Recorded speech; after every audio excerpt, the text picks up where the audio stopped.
నమస్తే, welcome to Y7 news. భూములు కోల్పోయిన కుటుంబాలకు ఉద్యోగం కల్పించాలి. మనుగూరు సింగరేణి ఓపెన్ కాస్ట్ లో భాగంగా భూములు కోల్పోతున్న రామానుజవరం రెవెన్యూ రైతులకు నష్టపరిహారంతో సహా కుటుంబంలో ఒకరికి ఉద్యోగం కల్పించాలని కర్ణి రవి తెలిపారు. సోమవారం ఆయన సింగరేణి మనుగూరు ఆధ్వర్యంలో ఏర్పాటు చేసిన ప్రజాభిప్రాయ సేకరణ గ్రామ సభలో పాల్గొన్నారు. అనంతరం మాట్లాడుతూ సింగరేణి ఓపెన్ కాస్ట్ లో భాగంగా మనుగూరు మండలం రామానుజవరం రెవెన్యూ పరిధిలో రైతులు 813 ఎకరాలు కోల్పోతున్నారని, వారందరికీ సరైన నష్టపరిహారం, కుటుంబంలో ఒకరికి భద్రత్రి పవర్ ప్లాంట్ లో ఏ విధమైన ఉద్యోగం కల్పించారు, అదే విధంగా సింగరేణి సంస్థలో తప్పకుండా ఉద్యోగ అవకాశం కల్పించాలని డిమాండ్ చేశారు. లేకపోతే ఎట్టి పరిస్థితుల్లో రైతులు భూములు ఇచ్చే పరిస్థితి ఉండదన్నారు. ఉద్యోగం ఇచ్చే విషయంలో అధికారులు స్పష్టత ఇవ్వాలని తెలిపారు. మనుగూరు తహసీల్దార్ గారికి, సింగరేణి అధికారులకు, ఇక్కడికి విచ్చేసినటువంటి రామాంజనం విచ్చేసినటువంటి నా అక్కలకి, అన్నలకి, తమ్ముళ్ళకి అందరికి కూడా హృదయపూర్వక నమస్కారాలు తెలియజేస్తున్నాను. ఈ పీసా గ్రామ సభ సింగరేణి విస్తీర్ణంలో భాగంగా తీసుకున్నారు. ఫస్ట్ ఆఫ్ ఆల్ నా మాటల వల్ల అధికారులు బాధపడద్దు, ఎందుకంటే నేను జరిగేది వాస్తవం చెప్తా.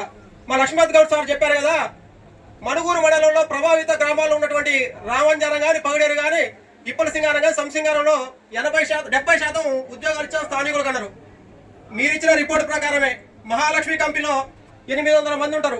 అందులో స్థానికులు ఎంతమంది ఉంటారంటే 183 మంది ఉంటారు. మీ లెక్క ప్రకారం ఎంత పర్సెంటేజ్ చెప్పండి. నాకు కొంచెం చదువు రాదు, మీరు చదువుకున్న వాళ్ళు అధికారులు. ఆ తర్వాత ఇక్కడ దుర్గా, ఇక్కడ ఎంతమంది ఉన్నారు? అక్కడ ఓసిటు దుర్గాలో 432 మంది వర్కర్లు ఉన్నారు. అందులో స్థానికులు ఎంతమంది ఉన్నారు?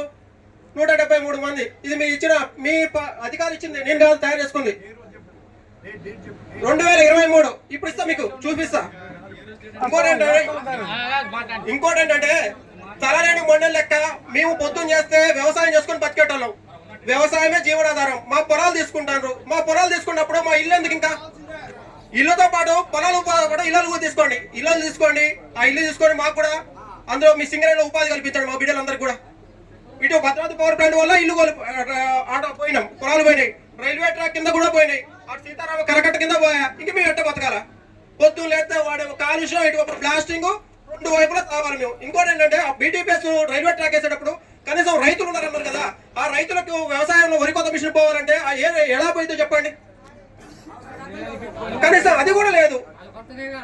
ఎంతసేపు కూడా అభివృద్ధి అభివృద్ధి అంటున్నారు. ఆ అభివృద్ధి చేయడంలో ఎంత ఇబ్బంది ఉంటుందో చూడండి ఒకసారి. చాలా ఇబ్బంది అవుతుంది. మన ఎంతసేపు కూడా మేడం పవర్ ప్లాంట్ లో రైల్వే ట్రాక్ కింద పోయినా మేడం, కనీసం వాళ్ళు ఎకరానికి, ఒక ఎకరంలో రైతు ఉంటే ఆ ఎకరంలో 15 సెంట్లకి, 5 సెంట్లకు, 8 సెంట్లకు నష్టపరిహారం ఇచ్చారు మేడం. అవతల ఇప్పుడు రైతు ఎప్పుడు చేయాలి? కనీసం అది పరిస్థితి దారుణంగా ఉంది మేడం. ఇప్పుడు సింగరేణి తీసుకుంటే మాత్రం ఖచ్చితంగా పొలాలు తీసుకుంటే, ఇల్లు తీసుకోండి, ఉపాధి కల్పించండి. ఇదే నేను కోరుకునేది.